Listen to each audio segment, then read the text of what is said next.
ভালোবাসার প্রতিটি ক্ষেত্রে বাধা আসবেই, আর সেই বাধা অতিক্রম করে আপনি আপনার ভালোবাসার মানুষকে অর্জন করতে চাইবেন, সেটা জীবনের মূল্যেই হোক।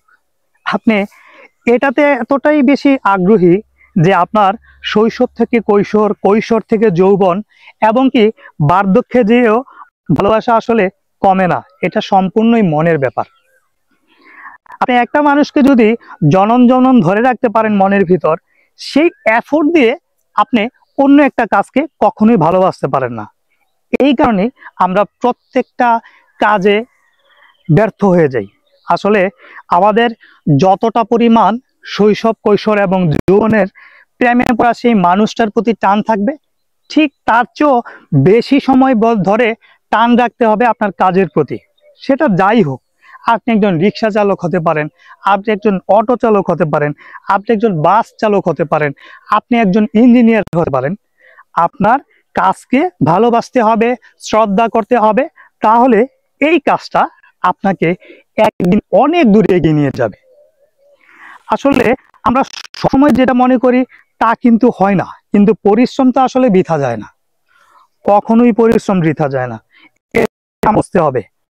দেখেন, যে মানুষ সারা বেড়াচ্ছে, এই মানুষগুলো, তাদের ব্যাকগ্রাউন্ড দেখেন, তাদের ব্যাকগ্রাউন্ড অনেক অনেক বেশি কষ্টের।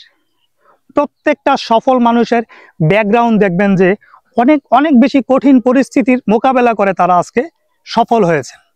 আপনি আমি কি ভাবছি, ঘরে বসে সফলতা পাবো? ঘরে বসে কি সফলতা পাওয়া যায়? কখনোই পাওয়া যায় না। এই বোকাদের সাথে হাঁটবেন না, বসবেন না, ঘুরবেন না, তাদেরকে চিনবেনই না। তারা আসলেই বোকা। বোকার সঙ্গে বাস করে কখনো কেউ আকাশে উঠতে পারে না।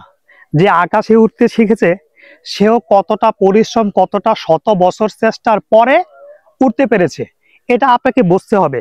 আমাদের প্রত্যেকটা কাজকে শ্রদ্ধা করে এগিয়ে গেলে আমরা ইনশাল্লাহ অবশ্যই সাকসেসফুল হব। প্রত্যেকটা মানুষের প্রতি অনুরোধ রইল, প্রত্যেকটা কাজকে, সেটা যত ছোটই হোক বা বড়ই হোক, সম্মান দিয়ে এগিয়ে যাবেন। কোনো কাজেই ছোট নয়, কোনো কাজকে আমরা ছোট মনে করতে পারি না। এটা করলেই আপনি নিচে পড়ে যাবেন, এটা করা যাবে না। আপনাদের প্রতি আমার অনুরোধ রইল, আপনারা সব সময় নিজের কাজকে সম্মান করবেন, অন্যের কাজকেও সম্মান করবেন। কাউকে অসম্মান করে আমরা বড় হতে চাই না, কখনোই না। আমি এখন একটা ছোট্ট ব্যবসা করছি, সেটাকে যেরকম আমি সম্মান করি, এখন একজন কন্টেন্ট ক্রিয়েটর হিসেবে নিজেকে প্রতিষ্ঠিত করার চেষ্টা করছি, এটাকেও আমি সম্মান করি। প্রত্যেকটা কন্টেন্ট ক্রিয়েটরকে আমি সম্মান করি। তারা কন্টেন্ট ক্রিয়েটর হিসেবে কাজ করবে, এমনকি অনেক অনেক অনেক বেশি মানুষকে লিড করে সামনে এগিয়ে যাবে ইনশাল্লাহ। সবাই ভালো থাকবেন, সুস্থ থাকবেন। আশা করি পরবর্তী আরো একটা ভিডিওতে দেখা হবে। আল্লাহ হাফেজ।